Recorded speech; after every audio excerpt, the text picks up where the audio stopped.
Alright, it's Kieran and Carol here from Session Blood. Now, obviously there's been a lot of talk in the community recently with the drone banning. Yeah, absolutely. And we're here to get to the bottom of this. We're on our way to LSS offices to find out what the situation is.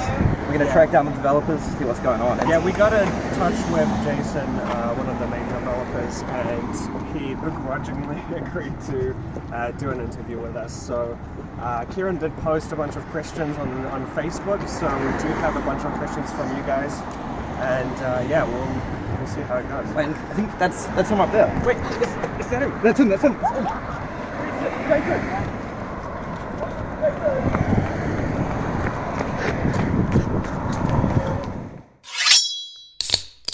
Session Blood. Hello everybody, and welcome to a bit of a special edition of Session Blood today. Oh yeah. Welcome to episode 32. Today we are discussing the Drone of Brutality ban, and we are joined today by the Legends Story Studios game developer Jason Chung. Hello, Jason. Hey guys, yeah, it's Jason here. Excited to be finally on your podcast, but talking about such a controversial topic.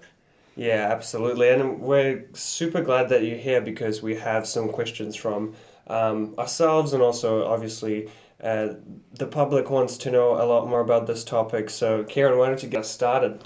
Alright, well just right off the bat we're just going to start with a question on everyone's mind. Why was Drone of Brutality banned?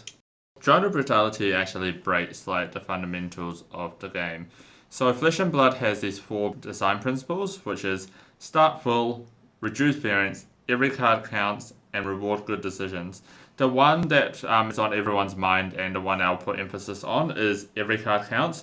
So basically in our game there's going to be a lot of decision points, and it's really there's going to be crucial points in a game where you have these agonizing decisions where you have to choose between playing a power card, blocking with the power card, or taking some damage.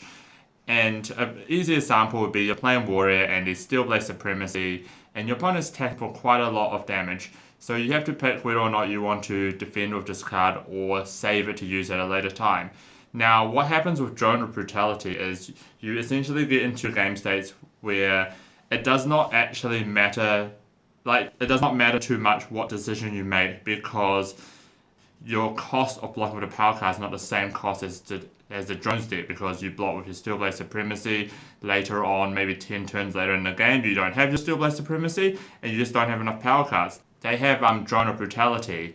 This is not just exclusive to the Ira deck, this is just any deck that runs Drone, but the most common scenario would be against this Ira deck.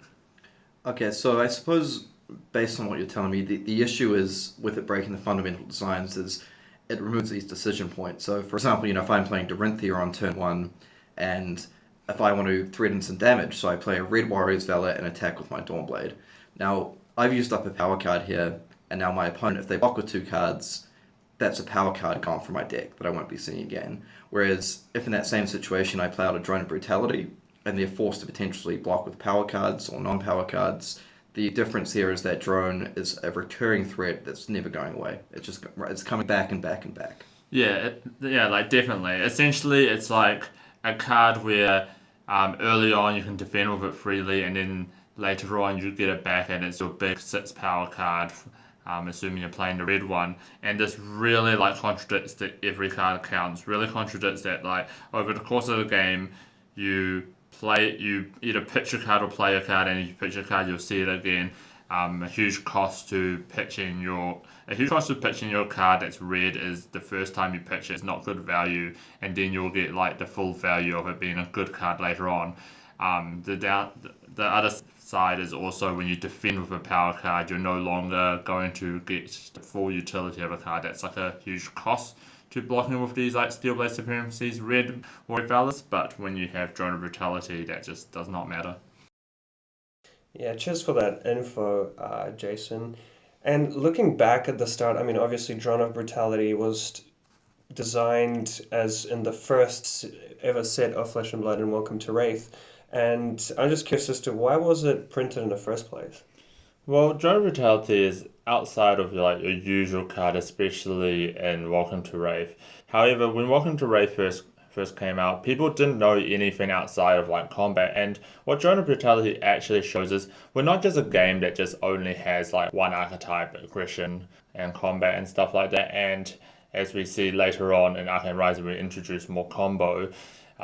But that's off topic. Basically, Drone of Brutality really like encouraged or like showed that there was more to this game than just simple mass, and there was fatigue strategies where what you're trying to do is like diminish your opponent's resources and get to this really late game.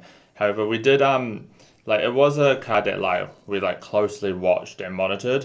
It wasn't like a card that we wanted to ban from the start or anything like that. But like as like more sets come out, it's harder to like control cards, especially a card much like Drone of Brutality that can completely warp a metagame. And as we see like with these drone decks, it's starting to get to a point, or it's gotten to a point where basically it's all about the best drone control deck, not actually control. Okay. And you talk about drone control a lot, and this seems to be the kind of like central idea here with the ban.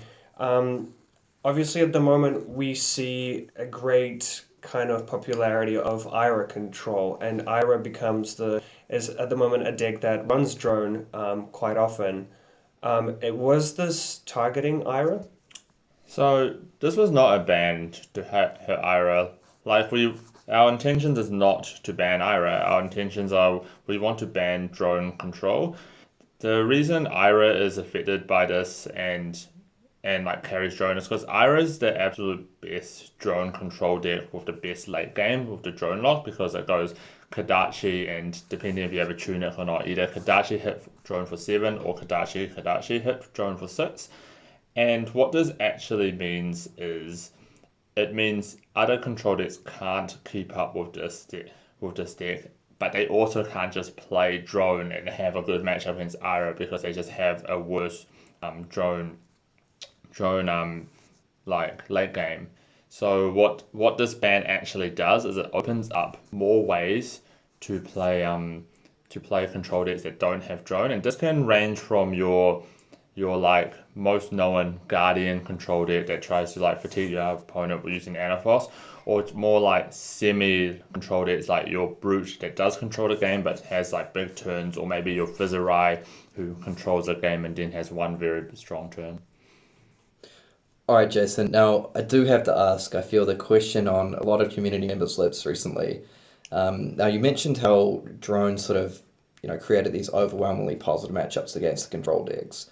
But I do have to ask, like, what about Flic Flak in particular? Like, you mentioned earlier that a lot of testing was done with a number of different iterations of cards. Was Flic Flak sort of a card on your radar, and was that sort of part of that testing process as well?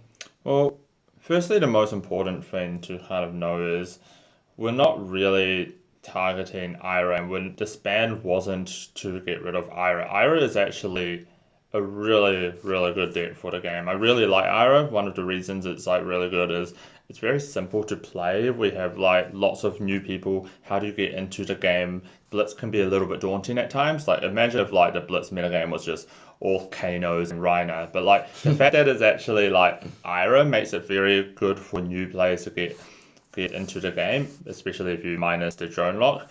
It's fine for Ira to have really strong cards for certain decks. Like Flic Flak is very strong against like go wide, and although getting rid of Flic Flak, yes, would make Ira weaker against these go wide strats, that's not the goal. Isn't to like weaken Ira in every single angle. So Ira in general is not the best against like hugely combo setup decks like Rhino and Kano, especially like more OTK Kano. But what we're trying to do with the ban is make not everything just default into drone control and drone locks, and actually have other ways to beat Ira, which the first ones that would come to mind is something like more controlling, like Bravo, maybe some sort of Fizzerai controlled it or Rhino controlled it. Okay, yeah, that's interesting. So, sort of based on what you're telling me, it's not the idea behind the banning process was not targeting Ira, it was more sort of targeting drone control, if I've got that right. Yeah, definitely. We still want Ira to be like a very, very strong deck, but it's very important that we wanted to get rid of like the drone control just because it's unhealthy for our game. It breaks the fundamentals of our game, as I said earlier, but also it restricts people from playing a lot of classes. There's a lot of classes that just right now can't really be played too much because of the drone lock, because they just have a worse drone lock than Ira. So first things that come to mind is Bravo and Dash. Finally, on the topic of Drone of Brutality, I have to ask, is there a card from Monarch that you would like to spoil for us today? Oh, there's a card from Monarch that I would just love to spoil for guys. I made the card completely, and it really starts to like open up new strategies and really like target like other things. And I think everyone will be like really excited to see this card. I don't design many cards. A lot of my job is more developing, but I'm really happy with my creation. What? I can't believe that worked. We actually might for it. So what is it? Okay, so yeah, what is the card? Oh, I'm not allowed to spoil any Monarch cards, but if I could, I'd be so excited to. Thanks. Of course. Well, I suppose we're not getting that Monarch spoiler today. Guess we have to wait for a few more weeks, but yeah, cheers for joining us, Jason. Cheers for clearing the air for a lot of these points that people had, and yeah, I can't wait to see those Monarch spoilers and to see what you and the rest of the team brewed up for us. Yeah, definitely. Thanks for having me, and like I'm really excited to see just like how especially the Blitz metagame kind of like opens up a bit, not only when the control decks become viable, but like when control decks become viable naturally, it's like predators and preys become like a little bit more established when the whole meta is not about just drones. And yeah, I'd just like to also extend like a really big thank you from us for coming on the show today. We know you're a busy person. We really appreciate you taking the time to do that. And I just wanted to say I really agree with your last point as well. I really like the fact that the Drone of Brutality ban was, done in mind with the fact that it was sort of breaking these core design principles rather than targeting certain class. Because I feel sometimes, if you have targeted bans at one particular hero or class, that can just sort of lead that class to fall off a little bit, and then the next best deck rises up into tier 1, just becomes oppressive, and then you need more bans to deal with that, and sort of so on and so on. So I think it's really cool. I'm also like you, I'm really excited to see what decks rise up. I know we've got sort of a skirmish coming up in New Zealand soon, and all around the world, so we'll just have to see what happens. Yeah, and it'll be cool to kind of refresh the metagame a little bit. Yeah, definitely. Dash control is back. Yeah, guys, thanks for having me, and I'm really excited to go to the skirmish. I'm actually going to be playing in the skirmish, and you'll see an exciting deck from me. I haven't decided yet, but I assume it's exciting. What are you two going to play? Well, I know I said dash control. My two decks that I really want to play are either dash control or some sort of cool aggro / mid-range Runeblade. So We can go on all day about this. I think it's time to sign off here. It takes a long time making plays, so all right. Cheers for listening, guys. Ira Control. Yeah, and shout out to Newson, my boy. Session Blood.